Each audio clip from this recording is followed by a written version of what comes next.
Gracias por estar del otro lado. Un jueves más, una semana más en la pantalla de BTV. Esta noche vamos a conversar con una mujer resiliente y ya van a saber por qué. Esa resiliencia la llevó a un lugar impensado para ella, la arena política. Esta noche voy a conversar con la diputada Graciela Barrera, diputada oficialista por el MPP, Frente Amplio. Graciela, buenas noches. Buenas noches, es un placer estar acá. Muchas gracias. Suelo hacer esta pregunta porque me parece que es una forma de empezar a conocer a las personas. ¿Qué querías ser de grande cuando eras niña? Cuando era niña y no estoy lejos, o sea, no política. No política. Jamás. Mira vos. Pero sí trabajar con la gente. Trabajar que con es lo que la hago gente. ahora, trabajar con la gente. Pero estudiaste ciencias económicas, ¿no? Sí, el primer año, pero me casé y dejé todo. Porque en mi época, por lo general... ¿La mujer cuidaba la casa? Sí. No sé, era la visión que yo tenía y bueno. Pero te tiraban los números. En aquel momento yo no sé si me tiraban realmente o si no que era por algo que en mi familia ya habían contadores. Y bueno, creo que un poco también hace que eso te lleve cuando sos adolescente, en otra época, Claro. a eso. Hoy no, porque hoy no. Mis nietos no lo permitirían. Se daba algo curioso en tu juventud que alguna vez me contaste. Si bien sos montevideana, tú de chica, de gurisa, decías que te ibas a ir a Tacuarembó a ayudar a la gente de allá, porque entendías que en ese departamento hacía falta ayuda. ¿Cómo es eso? ¿Y por qué Tacuarembó? Porque, no sé por qué Tacuarembó, pero era una idea que siempre ¿Tenías familiares tuve. allí? No, en Durazno sí tenía familiares, pero no en Tacuarembó. ¿Y por qué decías, tengo que ir a Tacuarembó porque ahí hace falta ayuda? Tenía la idea siempre de que Tacuarembó la gente era muy pobre y necesitaba ayuda. Y sin quererlo, que vuelvo a repetirte, mi ambición era poder ayudar a la gente. Algo que se aplica a gran parte del país, ¿no? Claro, claro. O sea... Sí, pero no sé, viste esas cosas de uno de chiquilín que tiene que...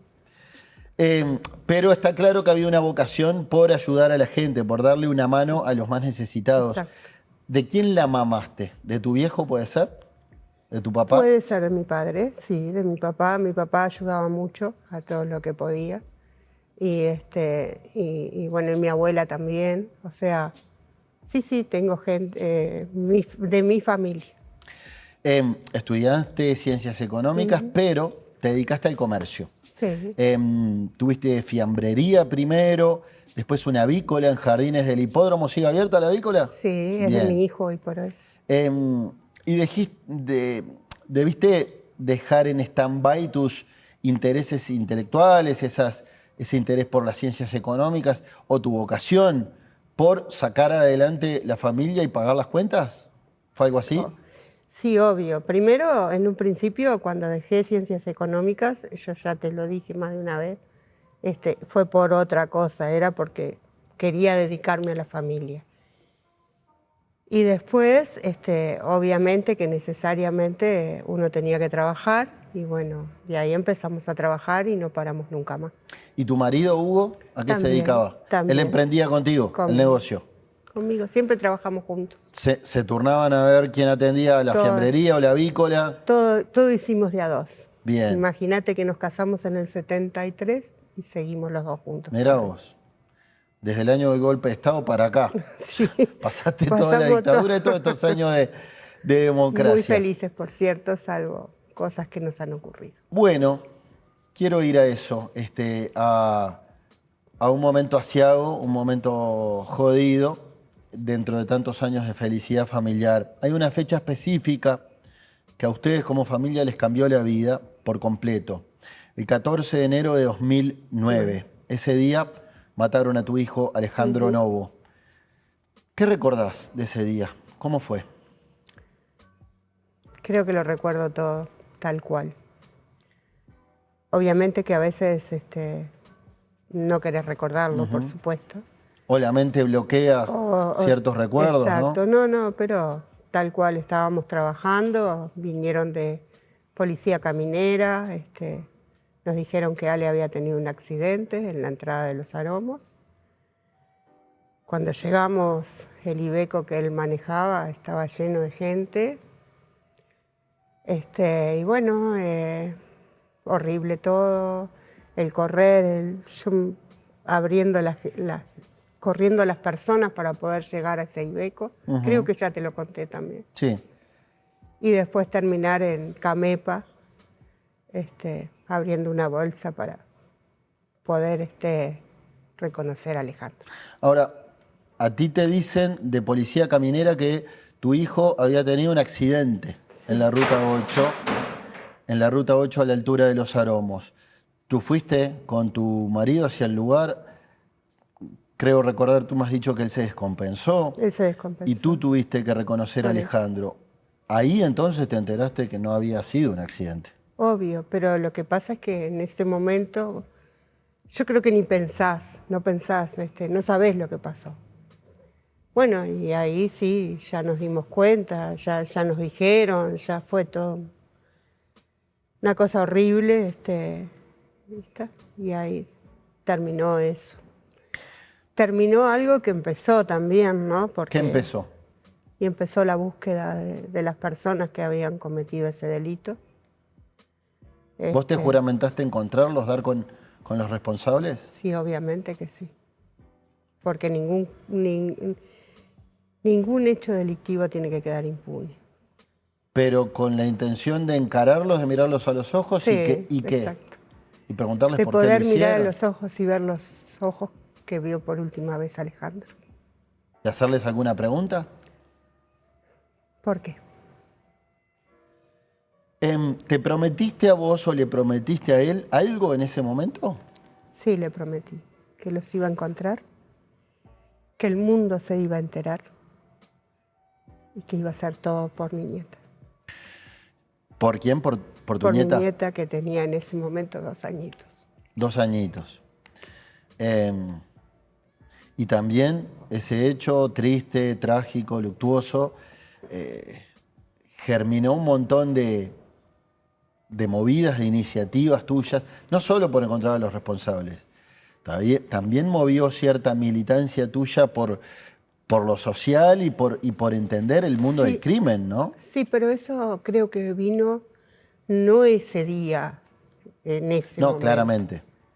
Pero después eso se fue despertando con los meses. Como algo muy especial que yo siempre lo cuento porque fue así.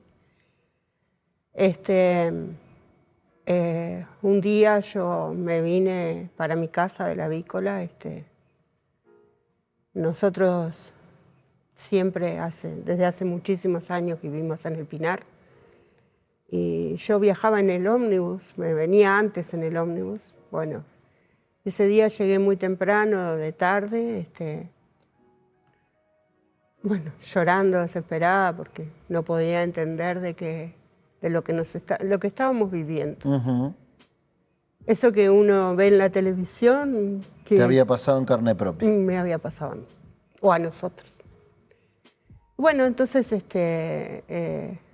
me puse a lavar ropa, estaba colgando la ropa, y yo siempre cuento de ese picaflor que se puso en ese alambre que había puesto Alejandro para colgar la ropa. Y yo siempre vi picaflores, pero nunca me llamó la atención así. Y yo lo único que hacía era pedirle por favor que le dijera a Ale que cómo salíamos. Obviamente que estaba muy mal, porque lo extrañaba mucho, porque tenía mucho dolor y porque, bueno, las circunstancias lo ameritaban así. Y cuando entro llorando, como estaba llorando, en la televisión estaba la gente de la AMIA. Sí. Contando cómo habían salido adelante. Y ahí fue como que yo desperté y dije, ¿qué hace Graciela así? Llorando no llegas a nada. Y bueno, empezamos primero que nada con mi nuera, con Mónica, la señora de Alejandro, empezamos, le conté, le dije y ella me apoyó. Empezamos a ayudar a familias y a personas que habían sufrido cosas similares. Ahí nace Asfavide. Ahí empieza a nacer Asfavide. ¿Te parece si eso lo conversamos en el próximo bloque? Sí, cómo no. Vamos a una pausa. Estamos charlando con la diputada Graciela Barrera en la noche de Seré Curioso. Ya venimos.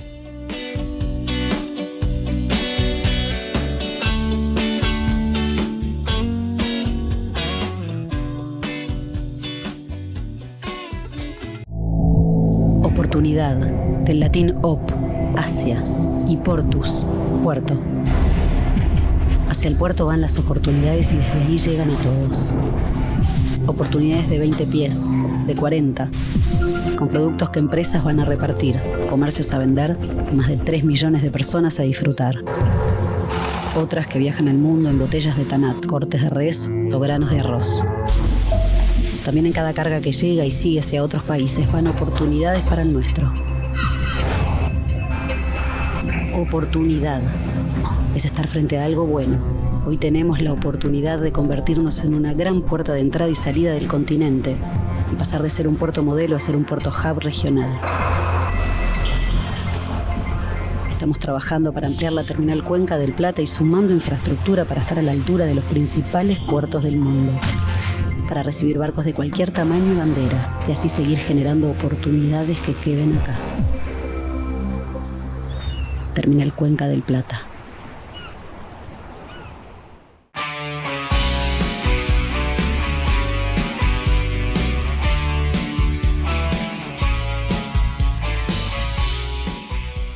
Me pongo los lentes de Óptica Ruglio para decirles que este mes, en octubre, prepárate para el verano. En Óptica Ruglio comprás tus multifocales completos y llevas el segundo par de cristales de sol de regalo. Todos los lentes de sol con 25% de descuento. Óptica Ruglio, viví tus lentes. Estamos charlando con Graciela Barrera en la noche de Seré Curioso. Estábamos en el asesinato de Alejandro, tu hijo.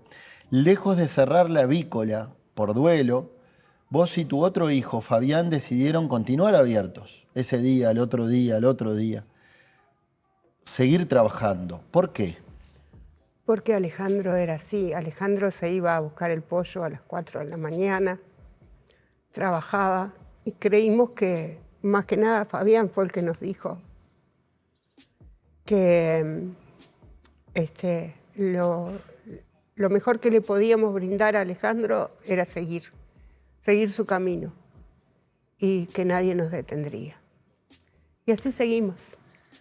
Y al otro día del crimen, el 15 de enero de 2009, vos escribiste algo en el pizarrón de la avícola que no fue las ofertas del día.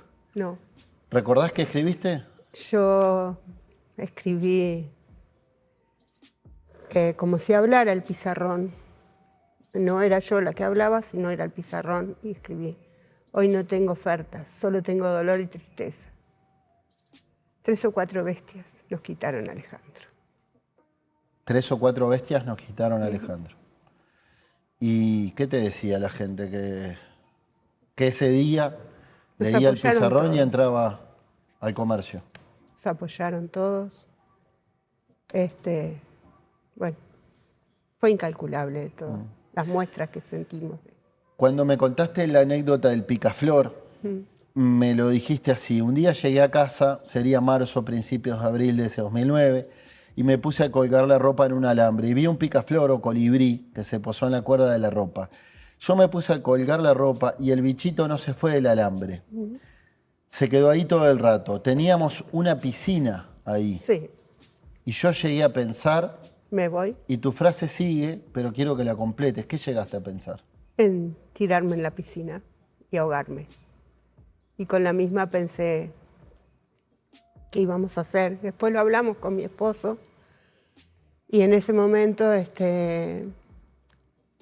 yo le planteé a Hugo que si nosotros hacíamos algo para seguir a Alejandro, o él como decía, que los iba a buscar a las personas que habían hecho eso. ¿Qué iba a ser de mi nieta? ¿Qué iba a hacer? ¿Iba a tener un abuelo preso? ¿Un papá que ya no estaba? ¿Qué íbamos a enseñarle?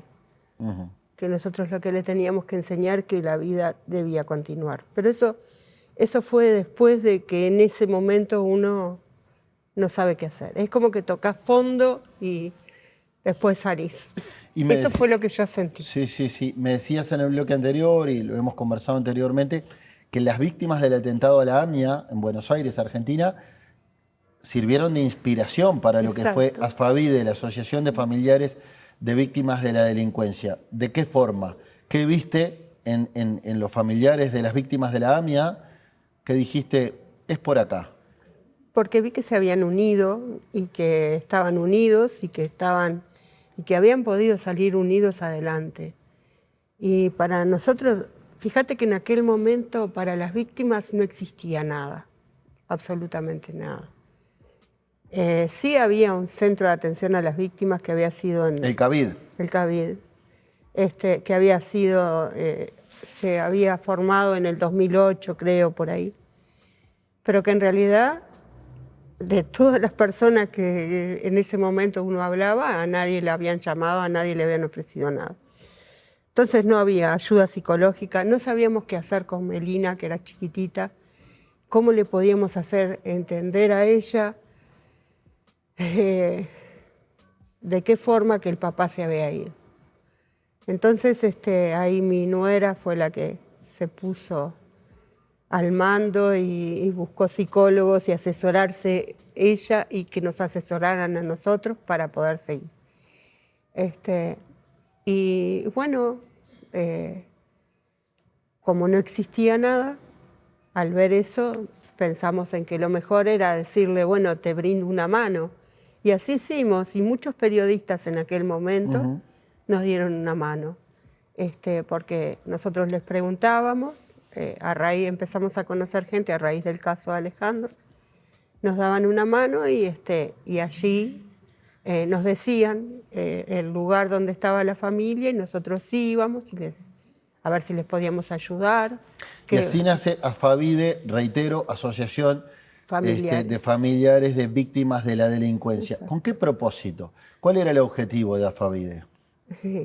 El objetivo creo que debe seguir siendo el mismo, aunque yo ya no esté. Todo aquello que le falta a una persona cuando tiene un suceso, que puede ser cualquier otro, no tiene por qué ser que te maten a un ser querido. Sí. Porque los dolores para cada uno, el dolor de algo, tú te podés, no sé, lastimar un dedo y el dolor va a ser impresionante. Bueno, o sea, tuvieran lo que no tuvimos nosotros. O sea, apuntábamos a que aquello, que el Estado, que diferentes personas de la sociedad, de lo que fuera, no le brindaba a los que estaban sufriendo, nosotros se los pudiéramos brindar. Sobre todo contención, ¿no? Contención, sí. Y tratamiento psicológico también. Empezamos con tratamiento psicológico. Después... Sí, pero sin psicólogos. Sin psicólogos. Primero éramos nosotros. Es como muy curioso eso. Los psicólogos éramos nosotros. Sí, sí. Claro, pero tú me has contado en otras oportunidades, ustedes mismos hacían ese trabajo de escucha y de contención. Pero me imagino que también se derrumban, sobre todo porque les falta todo el marco teórico de un psicólogo que sí fue a la universidad y se preparó, ¿no? Lo que pasa es que uno va haciendo lo que puede al principio, claro, ¿no? Y creo que el ser humano siempre hace lo que puede y puede, en este caso, serle útil a otro. Entonces, a veces, el simple hecho de acompañar, el simple hecho de brindar un vaso de agua, un caramelo, cuando estás muy mal, ese abrazo solidario que decíamos nosotros, eso te va a ayudar a apuntalarte para poder salir adelante. Sí, sí. En 2011 se sancionó la ley 19.039 de reparación a las víctimas de la delincuencia, por la que las víctimas de delitos violentos que pierdan a un familiar cobran una pensión. ¿Qué serán? ¿Unos 30.000 pesos al día de hoy? Sí, es un poquito más de 30.000 pesos. Son 6 BPC. Bien, 6 BPC. ¿Fue un logro personal para ti esa concreción, la concreción de esa ley? No, creo que fue un logro de muchas personas, a pesar de que el día que se promulgó en esa ley, que en el Parlamento nosotros estábamos en las gradas, éramos simplemente 4 personas las que estábamos ahí. Y bueno, para nosotros fue el que tuvieran no solamente la pensión, siempre lo hicimos pensando en los niños, ¿no? Porque los que quedan siempre más peor y con un montón de cosas siempre son los niños. En cambio así, con eso podían seguir manteniendo de repente lo que tenían y que tendrían que haber dejado de lado si no tuvieran, por ejemplo, todo lo que es la alimentación, el estudio, todo. Y a su vez, con esa ley se entraba al FONASA, o sea, tenían la asistencia médica. Entonces, para nosotros era un logro importante. Yo lo sigo manteniendo como un logro importante. Bueno, tú ya no presidís Asfavide, ya no la integrás, pero fuiste de alguna forma una de sus fundadoras. Explícale a la gente qué hace Asfavide hoy, dónde funciona y además cómo se financia. Bueno, atienden en General Flores 2419. Ellos, también está el consultorio jurídico ahora. ¿De la UDELAR? De UDELAR, que mediante un convenio desde hace años, por suerte, porque es muy importante, porque las personas muchas veces no solo necesitan la defensa y el acompañamiento cuando tienen que presentarse a un juzgado como víctimas, que también logramos eso, porque antes la víctima era un objeto y ahora pasó a ser un sujeto pequeño, pero es un sujeto de derecho. Y bueno, y se tiene la atención psicológica, obviamente.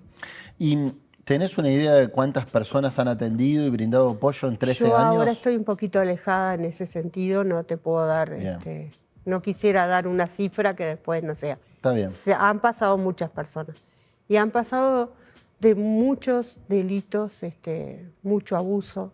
Hoy por hoy hay mucho abuso y eso sí lo sé. Cuando decís mucho abuso... Sí, mucho abuso sexual. Y hay muchas víctimas de abuso sexual y de niños sobre todo, y que eso merece una atención muy especial. Bien.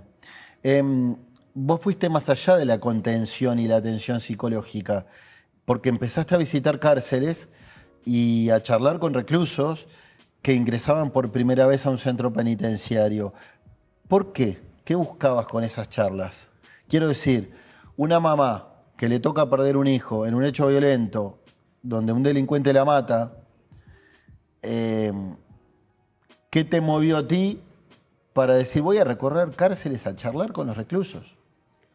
Bueno, eso también es algo que me nació, porque en realidad yo veía que cada vez eran más los problemas, siguen habiendo hoy por hoy, de seguridad.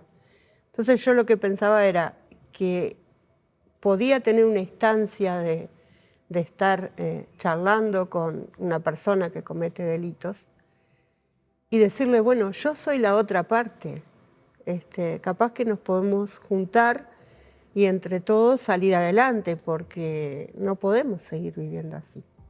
Con esa simple cosa empecé a ir a las cárceles. Y la verdad es que no estoy arrepentida, hoy sigo trabajando en el sistema carcelario, sigo trabajando desde la comisión de seguimiento carcelario, voy a las cárceles, estoy a disposición siempre en que se pueda ayudar en algo. No estoy para nada, no me siento para nada mal por haber hecho esto. Y al contrario, muchas de las personas que yo he conocido allí han salido en libertad, han tenido trabajo, han tenido una familia, y es el día de hoy que me siguen llamando para saludar. Cuando te hice esta misma pregunta hace unos años, ¿qué buscabas con esas visitas a las cárceles? Hace 5 años me contestaste, cambiar el mundo si se puede. Es bueno, es esto. Sigo con la misma. Yo quería que vieran el espejo de lo que pasaba con lo que ellos habían hecho y creía que en ese diálogo se podían transformar cosas. Claro. 5 años después, o en realidad muchos años después de que comenzaste con esta práctica, ¿crees que lo lograste o lograste algo con esas charlas con reclusos? Creo que sí, creo que sí. ¿Cómo qué? Como que, y bueno, como que mucha gente es el día de hoy que me dice, me recuerda y me dice que salió adelante y me dice, hablamos de charlas que en aquel momento tuvimos. Quiere decir que no fueron en vano. Y eso que está mal. Me contaste que alguna vez alguien te dijo, me gustaría haber tenido una mamá como vos.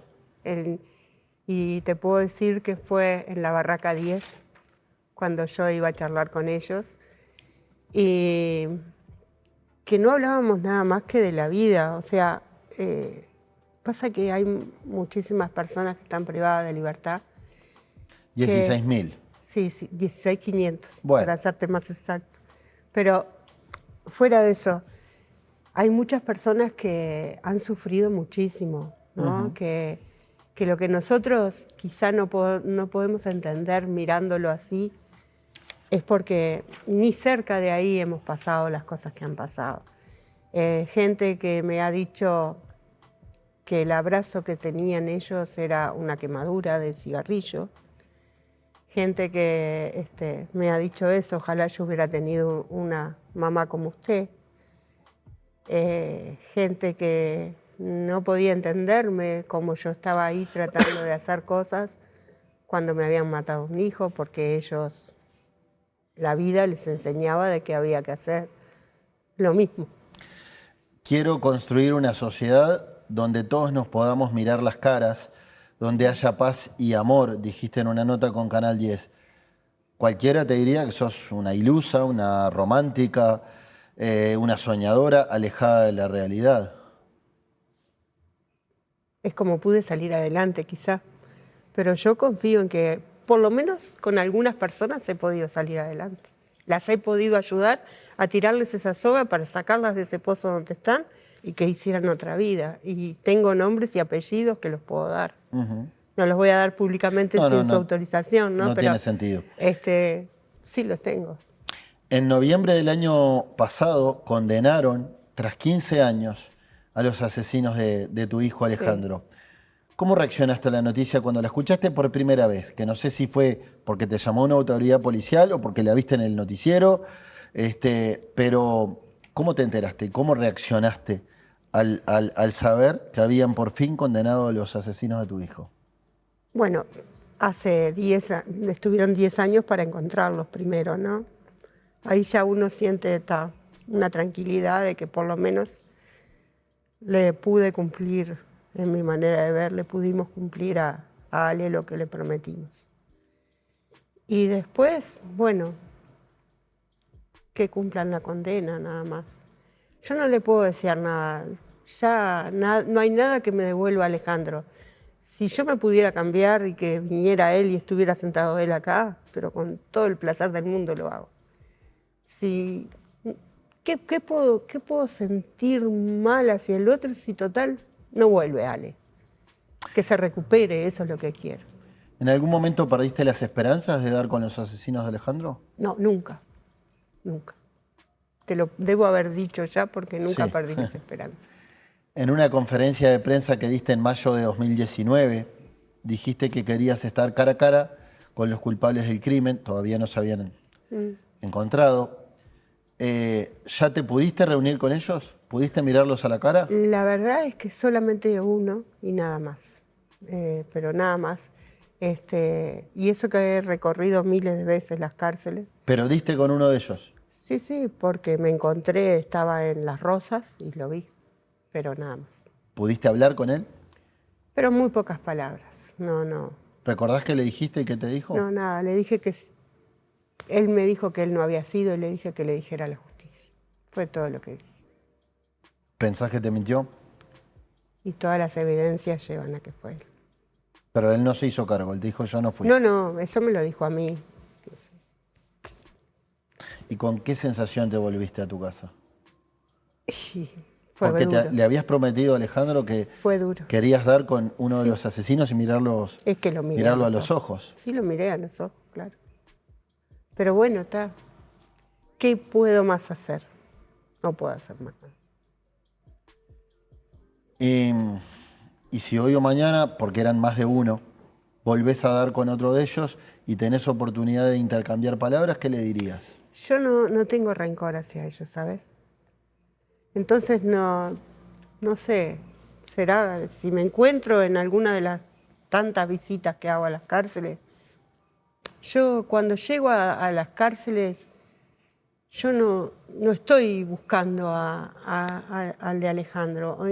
Es como que fuera una persona, me transformo, diríamos, porque no, como dijiste, lo bloqueo. Y además buscás conocer sus historias, saber Claro. qué lo llevó hasta allí y de qué forma puedes ayudar a que Claro, se recuperen mirá, como ciudadanos, ¿no? Antes de venir por Porque acá, van a salir. Hoy están presos, claro, pero tenemos que ser conscientes que todos los que están presos van a recuperar su libertad. todos. Por eso quiero que se recuperen. Por eso quiero que tengan trabajo. Por eso quiero que vivan dignamente. Que hoy las cárceles no rehabilitan a nadie. De eso vamos a hablar el próximo bloque. ¿Vieron?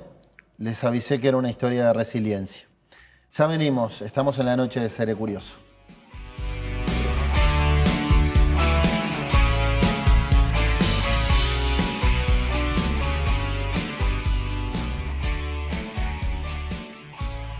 Grupo Gama. En Grupo Gama trabajamos para hacer la diferencia. Con responsabilidad, dándole valor a la vida. Y lo hacemos en familia, para las familias y las empresas del Uruguay. Conéctese usted también a Grupo Gama. Con Grupo Gama te sentirás seguro, te sentirás en familia. Todos los emprendimientos tienen una energía especial. Una energía que los hace avanzar, que no los deja detenerse. Una energía que los hace crecer. Para que esa energía emprendedora se potencie, en UTE lanzamos el Plan Inteligente para Pymes, que se le suma al de hogares. Un plan para que las empresas accedan a la energía eléctrica a un precio más conveniente y con garantía de ahorro. Si después de un año pagaste más que con la tarifa actual, te devolvemos la diferencia. Ingresá al simulador en ute.com.uy y pasate al Plan Inteligente para Pymes sin costo. UTE, transformando con energía nuestro país.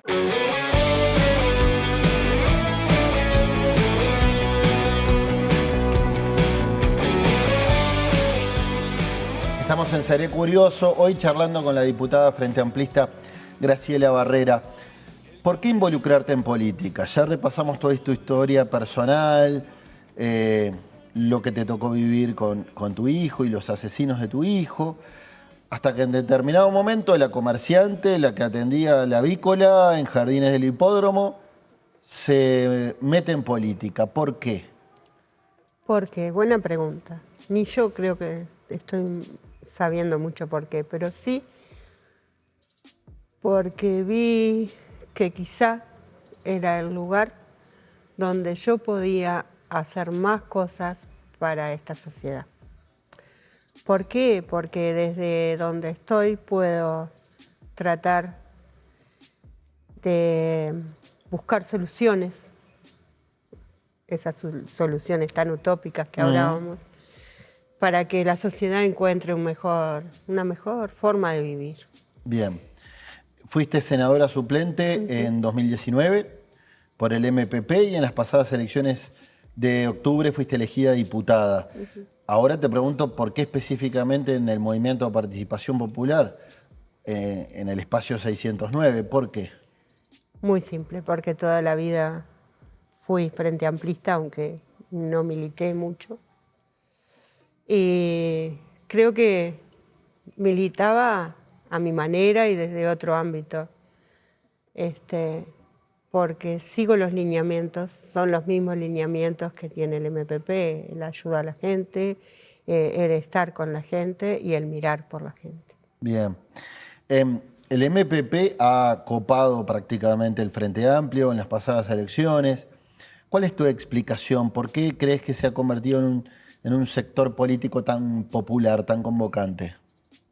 Porque creo que es el que le llega a la gente. ¿Es el que más sabe llegarle a la gente, decís? El que le llega a la gente porque hace cosas para la gente. Pero ¿y los demás sectores no? Sí, pero hay veces que nos olvidamos un poco, o se olvidan un poco de lo que necesita la gente realmente. A ver, yo ahí... Una cosa es como que la sociedad la tenemos como media dividida, ¿no? Hay bloques que miran más hacia un lugar y bloques que miran más hacia otro. Está bien. Eso es lo que yo creo. Por estos tiempos el Parlamento está discutiendo la ley más importante del año, la ley de presupuesto, un presupuesto audaz y ambicioso, como dijo Done cuando presentó esos 700 artículos. ¿Por qué crees que es un buen presupuesto el que presentó el gobierno y que no busca cambiar el oficialismo en la negociación?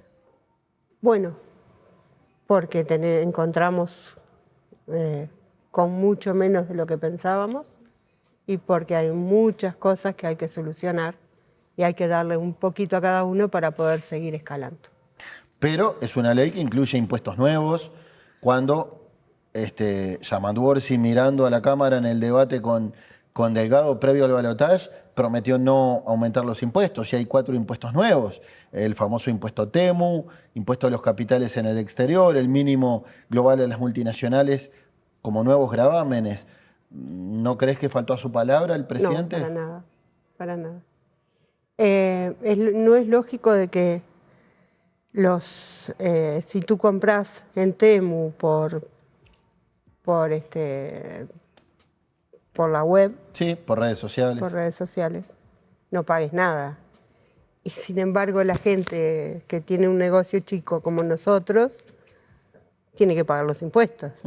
Entonces ahí estamos en una competencia desleal. Y después, yo creo que no es nada malo que se haga de que el impuesto global, ¿por qué tienen que dejar sus ganancias en otro país si están trabajando acá? Yo eso no lo veo así. Entiendo tu punto. Tú decís, estos nuevos gravámenes se justifican. Sí. Pero reitero, Orsi había dicho no va a haber nuevos impuestos, no va a haber aumento de impuestos. Entonces no es un ahí aumento de impuestos. el uruguayo yo no puede lo veo decir... en un aumento. ¿Cómo? No lo veo como un aumento de impuestos. Hay impuestos nuevos. No. Que no existían. A ver. Según mi pensamiento, lo que pagan en otro lado, que lo paguen acá. Es un cambio nada más. El impuesto TEMU no existía, por ejemplo. ejemplo. Y el impuesto TEMU es lo lógico. Es una equiparación. Está bien. Tú decís que se justifica. Es justificable. Yo señalo que Orsi había dicho una cosa. Claro, también nos dijeron de que había quedaba un dinero y no quedaba, ¿no? ¿Tú crees que ahí se cambian los...? Sí, claro, porque la política es así parámetros. Y las negociaciones tienen que hacerse. Si no, no sería política. Vuelvo a las cárceles, que sé que es uno de tus intereses como representante nacional. Las cárceles son una fábrica de dolor, dijo hace un tiempo el exdirector de la DINALI, la Dirección Nacional de Liberados, hoy al frente del DINISA, Javier Saavedra. Jaime. Es la universidad del delito, dicen muchos, es el lugar común. ¿Vos creés en la rehabilitación de las personas privadas de libertad en Uruguay? Totalmente. Yo creo que sí, pero en condiciones, a ver, ¿en qué condiciones? En las condiciones que están las cárceles ahora, imposible. Con un enorme hacinamiento, ¿no? Hacinamiento, de la forma como viven, no tienen, prácticamente no hay estudios. Fíjate que de todas las personas, al 31 de agosto, de todas las personas que hay privadas de su libertad, solamente alrededor de 3.000 estudian. Alrededor de 2.800 por ahí trabajan. ¿De cuántas personas estamos hablando? No sí, menos de 6.000. Y estudian y trabajan cerca de 3.000. Y después hay 7.000 y pico de personas que ni estudian ni trabajan. Esas personas que no tienen casi patio, porque hay lugares donde no hay patio en todo el día, ¿qué están haciendo? Pensando en qué pueden hacer daño, porque a ellos les están también haciendo daño. O sea, si tú quieres rehabilitar a una persona, tú tienes que darle, tratar de que no sigan viviendo en las condiciones que vivían, sino mostrarles de que podés mejorarlos y ayudarlos a salir adelante. Hay una palabra, dignidad. Se habló mucho de la palabra dignidad. Sin embargo, cada vez tienen menos dignidad. En marzo dijiste en Radio Sarandí que si las cárceles estaban mal en 2019, hoy están mucho peor. Sí. ¿Cuánto peor está el sistema carcelario hoy? Y está bastante peor. Bastante peor, por eso que yo te digo, si tú vas al penal, yo siempre le digo a la gente que conozco, ¿no? Habría que hacer un tour, como se hace el tour por varios barrios, bueno, un tour carcelario, para que la gente se dé cuenta de que así no podemos sacar a nadie adelante. Gente que hace meses que no se baña, gente que hace meses que no sale a tomar una luz del sol, que no ve la luz del sol, porque en el penal de Libertad los pisos más abajo no tienen luz del sol. Gente que come lo que tú capaz que no le das ni a tu perro. Que no tienen salud, atención en salud como deben tener, ni en salud mental, ni menos todavía. Y encima de eso, donde almuerzan, viven, cenan, lo que fuera, ahí mismo hacen sus necesidades, uno frente a otro. Te entiendo. Son condiciones donde es muy difícil pensar en la rehabilitación. Exactamente. Tú has dicho que la cosa no pasa por seguir construyendo cárceles, sino por aplicar medidas alternativas. Quiero preguntarte medidas alternativas como cuáles, pero además, ¿a quién le darías el beneficio de medidas alternativas? Porque me imagino que a quienes cometieron un homicidio, a quienes mataron a tu hijo, no les ofrecerías medidas alternativas. No, obviamente. Yo creo que todos los que hablamos de medidas alternativas, hablamos de medidas alternativas para gente que comete delitos menores. Y sobre todo las mujeres. Tenemos un capítulo ahí de mujeres, que las mujeres están por querer entrar droga a las cárceles, la gran mayoría es por problemas de drogas. Y hay que ver esas mujeres que tienen hijos. Es muy, muy mala la situación de ellas también. Entonces creo que en todo eso se pueden hacer, pero medidas alternativas reales. ¿Cómo cuáles? Porque yo no te estoy hablando de ir y firmar en la comisaría. Eso no. Yo digo, hay que tener lugares donde las mujeres estén monitoreadas, las mujeres, o las personas privadas de libertad, estén monitoreadas, pero que, por ejemplo, tengan que trabajar para un hospital, para escuelas. Ser útiles para la sociedad. Ser útiles para la sociedad. Bien. Eso es lo que yo digo. Y hablando de condiciones carcelarias, también están las condiciones laborales complejas de los operadores penitenciarios, Sí, los policías, las personas que trabajan con los privados de libertad, ¿no? Pero es que en las cárceles. Ellos sufren lo mismo, no tan así, ¿no? Pero están en esas mismas condiciones. Y ahí tenemos toda la cantidad de problemas que hay con la salud mental de ellos también. ¿Y todas tus prédicas sentís que tienen eco en este caso en el ministro del Interior? Cuesta mucho, pero sí. En los responsables del sistema carcelario, Juan Miguel Petit, hasta hace poco. Sí. Hemos trabajado codo a codo con Petit, seguimos trabajando con todos ellos y también con las autoridades. Trabajé con Mendoza mucho y ahora con Ana Juanche. Bien. Totalmente. Vamos a la última pausa. Ya venimos, estamos charlando con Graciela Barrera en la noche de Seré Curioso.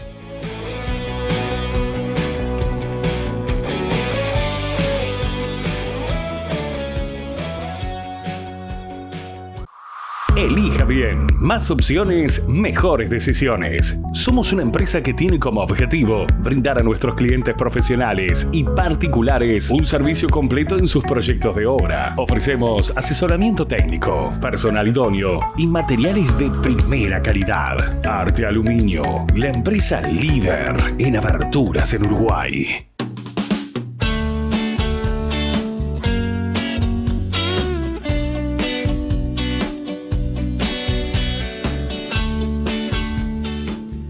Minutos finales de esta charla con Graciela Barrera en la noche de Seré Curioso. ¿Perdonaste a los asesinos de Alejandro? Y si no hubiera perdonado, no estaría acá. O sea que se puede perdonar, es un mensaje. Sí, se puede. Tenés otro hijo, Fabián, tenés nietos. ¿Cómo sos como abuela? Ay, son lo más lindo que hay. No puedo hablar como abuela porque es divino. Está bien. ¿Y vos cómo sos como abuela? ¿Jugás con ellos? Sí, ¿Salís totalmente. Ya están grandes, pero para mí son los chiquititos de siempre. Sí. Me muero por ellos. Te vas a llevar esta gentileza de los amigos de Óptica Ruglio, un Muchísimas voucher gracias. Muy amables. para que tú canjees por los lentes que Muchísimas gustes. gracias. A pesar de la tragedia, ¿sos feliz? Obvio que soy feliz. Pero me falta Alejandro. Y me falta Mónica. Porque lamentablemente perdimos a Mónica, la señora de Alejandro. Y bueno, me faltan ellos. Pero trato de seguir adelante y ser feliz. Es lo que les puedo dejar a mis nietos. Gracias, Graciela. De nada. Gracias a ustedes por estar del otro lado. Los esperamos la semana que viene en la noche de Trimax Media y BTV. Chau, chau. Estoy solo.